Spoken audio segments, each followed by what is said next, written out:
Abra sua Bíblia comigo, Evangelho segundo Lucas, capítulo 1. Quero ler com vocês a partir do verso 26. Diz assim a santa palavra do Senhor. No 6º mês, foi o anjo Gabriel enviado da parte de Deus para uma cidade da Galiléia chamada Nazaré, a uma virgem desposada com certo homem da casa de Davi, cujo nome era José. A virgem chamava-se Maria. E entrando o anjo, onde ela estava, disse: Alegra-te, muito favorecida, o Senhor é contigo. Ela, porém, ao ouvir essa palavra, perturbou-se muito e pôs-se a pensar no que significava essa saudação. Mas o anjo lhe disse: Maria, não temas, porque achaste graça diante de Deus. E eis que conceberás e darás à luz um filho, a quem chamarás pelo nome de Jesus. Este será grande e será chamado Filho do Altíssimo. Deus, o Senhor, lhe dará o trono de Davi, seu pai. Ele reinará para sempre sobre a casa de Jacó, e o seu reinado não terá fim. Então disse Maria ao anjo: Como será isso? Pois não tenho relação com homem algum. Respondeu-lhe o anjo: Descerá sobre ti o Espírito Santo, e o poder do Altíssimo te envolverá com a tua sombra. Por isso também o ente santo que há de nascer será chamado Filho de Deus. Isabel, sua parenta, igualmente recebeu um filho na sua velhice, sendo este já o 6º mês para aquela que dizia ser estéril. Porque para Deus não haverá impossíveis em todas as suas promessas. Então disse Maria: Aqui está a serva do Senhor, que se cumpra em mim conforme a tua palavra. E o anjo se ausentou dela. Pai do céu, nós oramos e colocamos, Senhor, diante de ti as nossas vidas, clamando, Senhor, perdão pelos nossos pecados. Que a tua graça, Senhor, nos invada de tal forma que possamos entender a tua palavra e sermos transformados por ela. É o nosso pedido, Senhor, em nome de Jesus. Amém. No Antigo Testamento, irmãos, Deus prometeu que enviaria o seu ungido, ou o Messias, para salvar o seu povo, como está, por exemplo, em Daniel 9, 25. A palavra de Deus diz que esse homem seria consagrado a Deus para ser profeta, rei e sacerdote, levando as pessoas ao arrependimento e à salvação. Portanto, o título que nós conhecemos como Messias ficou associado a um Salvador prometido. Aquele que iria libertar o povo de Israel, e não somente o povo de Israel, mas toda a terra do jugo do pecado. Diante disso, se o Antigo Testamento anunciou a vinda desse Messias, eu quero pregar hoje sobre a anunciação do nascimento de Cristo, a confirmação da promessa. A promessa que Deus fizera está sendo confirmada na vida de Maria e do povo de Israel. Em primeiro lugar, que eu quero dizer a vocês, a iniciativa de Deus confirma essa promessa. Nos versos 28 em diante, você vai perceber que Deus enviara um anjo até a sua serva Maria. O texto diz: entrando o anjo onde ela estava.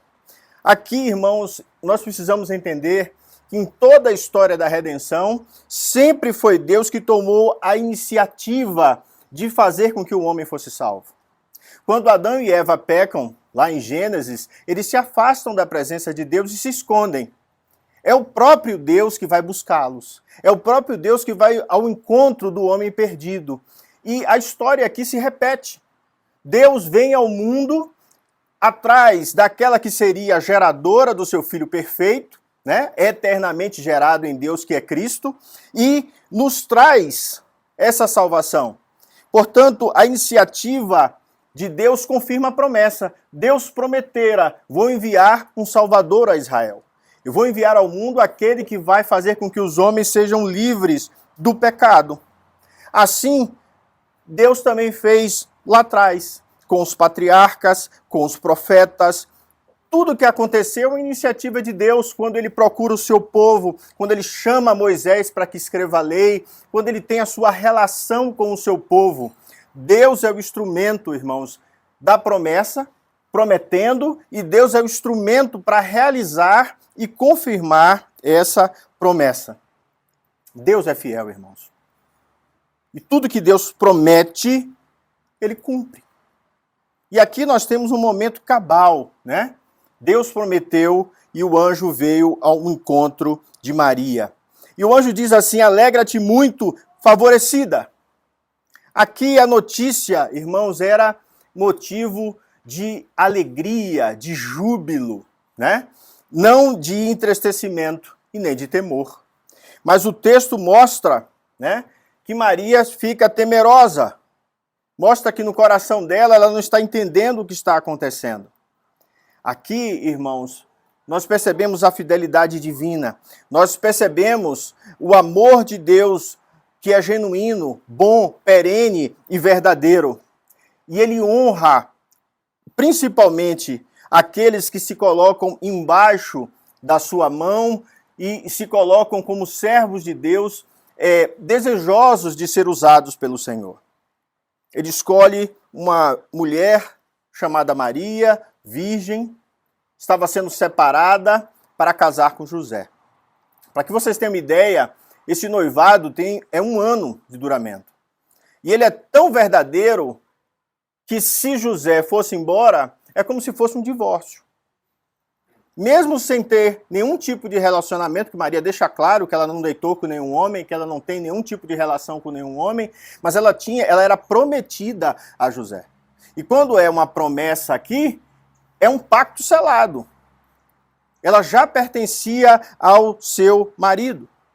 E o texto é lindo, que mostra a insegurança dela, e o anjo diz assim: mulher, o Senhor é contigo. Tudo está sob o controle de Deus. O Senhor contigo tudo está sob o controle de Deus. O que Deus vai fazer com você, Maria, é algo que você deve ficar tranquila. É algo que você precisa entender, porque Deus está no controle, Ele firmou a sua promessa, Ele vai ter a iniciativa de cumprir. Tudo que vai acontecer na sua vida, Maria, vai acontecer pelas mãos do Senhor. Fique alegre, porque você está sendo favorecida por Deus e o Senhor é contigo. Tudo vai acontecer do jeito que Deus dissera. Então a primeira verdade que a gente aprende hoje: tudo que Deus promete, Deus cumpre. E a mão dele dentro da história vai fazer com que a sua vontade e aquilo que ele prometeu aconteça. Segunda verdade que eu quero trabalhar com vocês hoje: a harmonia dos fatos confirma a promessa. A forma que aconteceu ali confirma o que Deus dissera. Olha o texto comigo. Ela, porém, quando ouve a palavra, se perturba e não entende o que está acontecendo. Mas então, verso 30, o anjo disse: Maria, não temas, porque achaste graça diante de Deus. Irmãos, imagina você estar tranquilamente na sua casa, lhe aparece um anjo, do nada, e diz assim: Maria, você vai ter um filho. Eu acho que o primeiro sentimento, né, é de temor. Porque até quando as mulheres ficam grávidas em seus casamentos e descobrem que é da sua primeira gravidez, além de ficarem alegres, elas também ficam preocupadas. Porque estão gerando uma vida, estão começando ali um processo de uma vida nova que chega. Se no ato humano, biológico, nós já nos preocupamos, imagina no ato desse, de um anjo aparecer e dizer que você vai ficar grávida. Aqui, irmãos, nós percebemos que o homem é falho. que o homem às vezes não consegue entender os planos de Deus, mas que Deus sempre, com paciência, compensa a nossa falibilidade com amor, com graça, né? E ele faz de uma forma, ele usa o anjo para falar com Maria de uma forma que é tão maravilhosa, irmãos, que nós não sabemos nem explicar direito o que é isso. Ele diz assim: achaste graça diante de Deus. E a gente fica perguntando assim: Maria era uma mulher melhor do que todas as outras, é por isso que ela achou graça. Não. Deus viu nela exatamente a mãe do seu filho. A escolha aqui é do alto. É Deus que escolhe essa virgem e fiel a Deus. O texto mostra que ela era fiel ao Senhor. A resposta de Maria dizer, eis aqui sua serva, é de alguém que serve a Deus, que teme a Deus, que ama a Deus e diz assim, faça o que quiser comigo.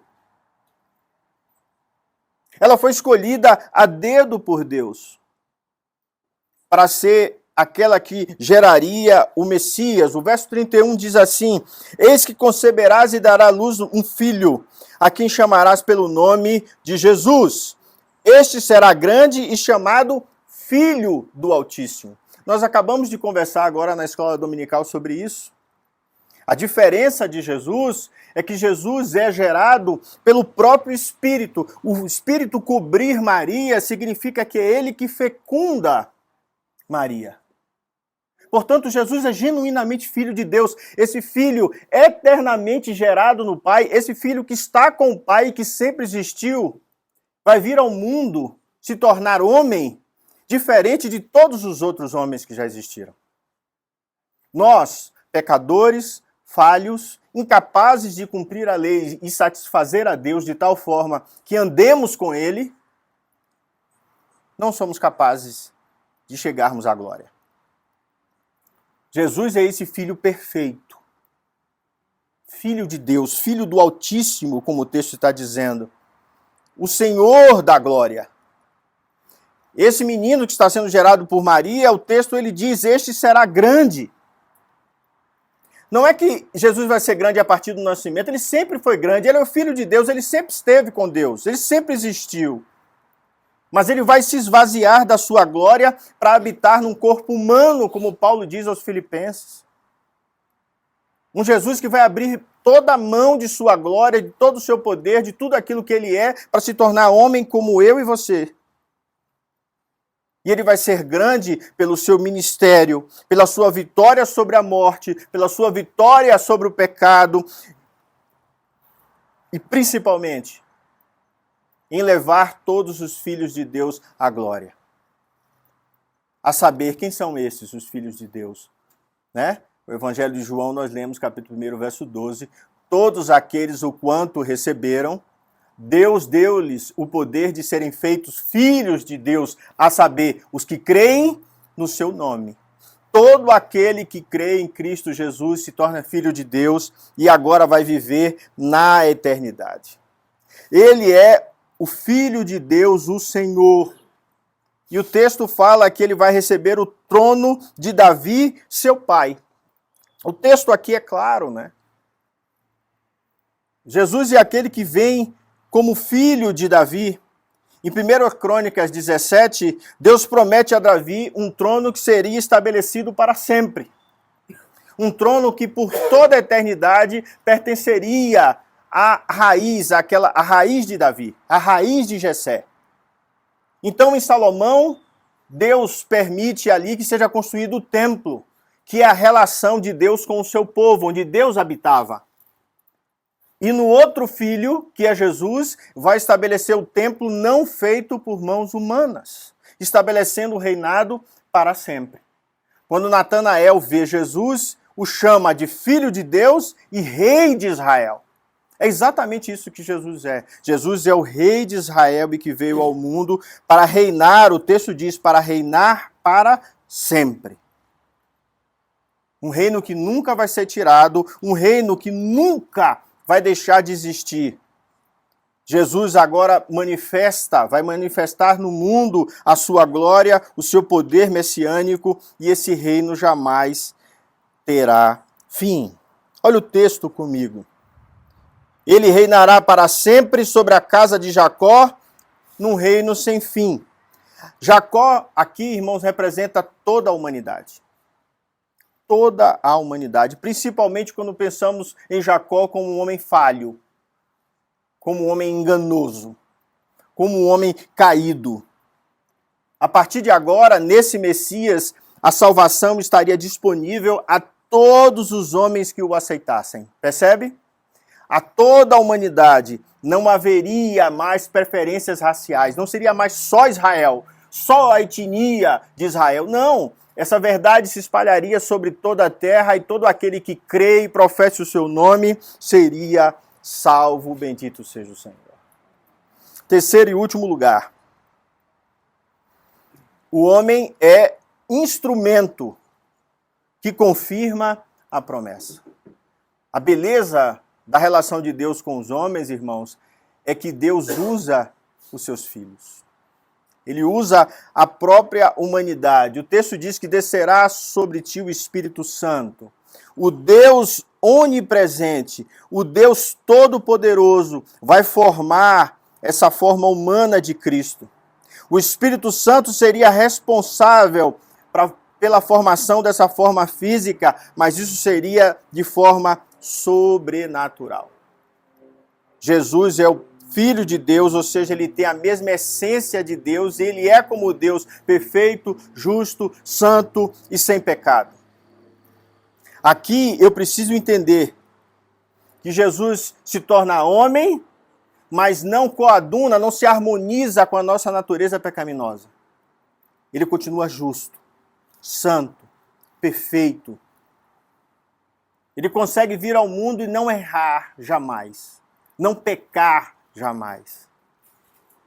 Nós que não conseguíamos cumprir a lei de Deus, ele cumpre de forma perfeita e cabal. Jesus é aquele que, quando é batizado por João Batista, o Espírito desce em forma de pomba sobre Jesus e Deus diz: este é o meu filho amado em quem me comprazo, em quem tenho o meu prazer. Jesus Todo-Poderoso nasce de Maria. E aqui tem uma linguagem importante. O texto diz que Maria vai ter um filho sem marido.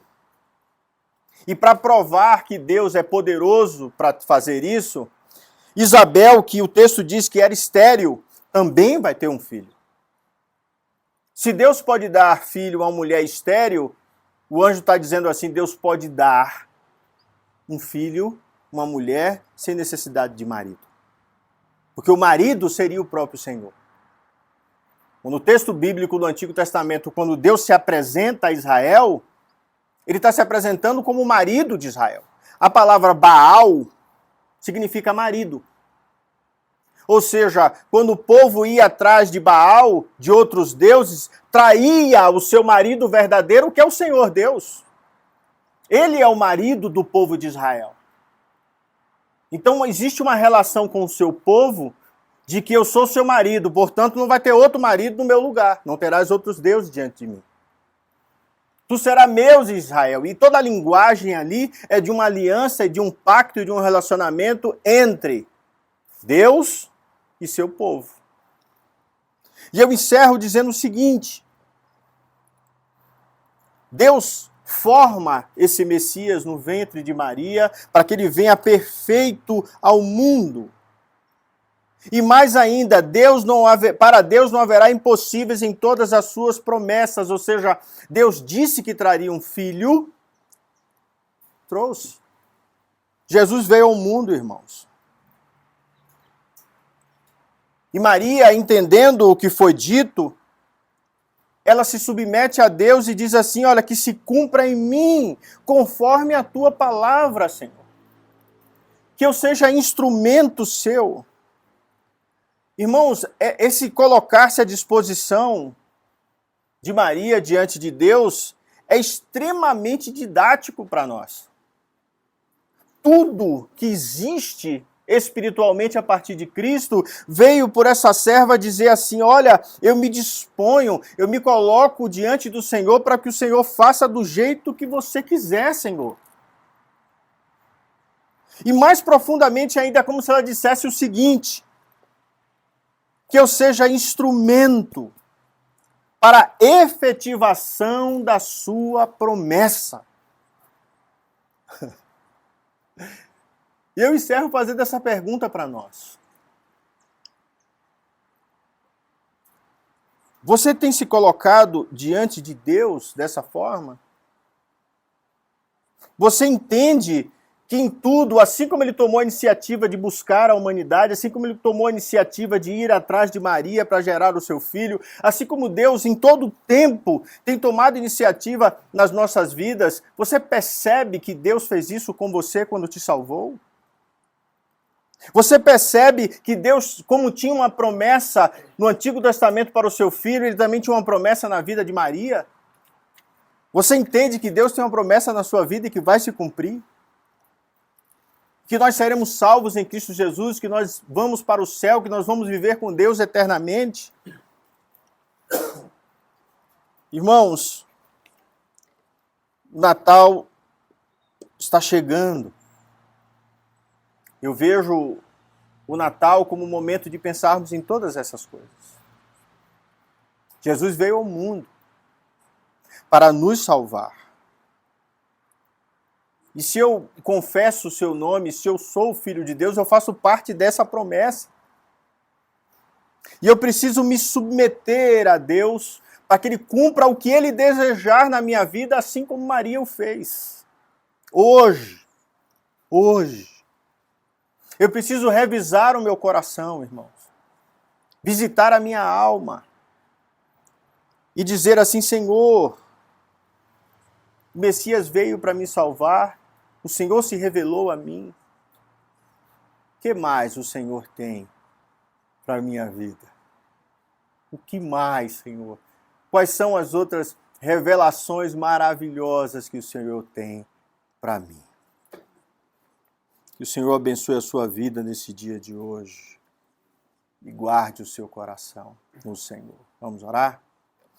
Pai do céu, nós te damos graças ao Senhor e que em nome de Jesus, o Senhor receba, Pai, as nossas vidas em tuas mãos e como Maria, nós queremos dizer que o Senhor faça conforme a tua palavra sobre nós, ó Pai. Obrigado por essa manhã, Senhor, nós oramos a ti em nome de Jesus. Amém. Receber a bênção, queridos, que a paz e a graça do nosso Senhor e Salvador Jesus Cristo, que o amor insondável de Deus, nosso eterno Pai, e as benditas consolações do Espírito Santo que cobriu Maria, nos cubra, Senhor, nessa manhã e nos encha, Senhor, da tua santa presença. Nós oramos a ti, Senhor, em nome de Jesus. Amém. Deus abençoe a sua vida e uma excelente semana a todos. Amém.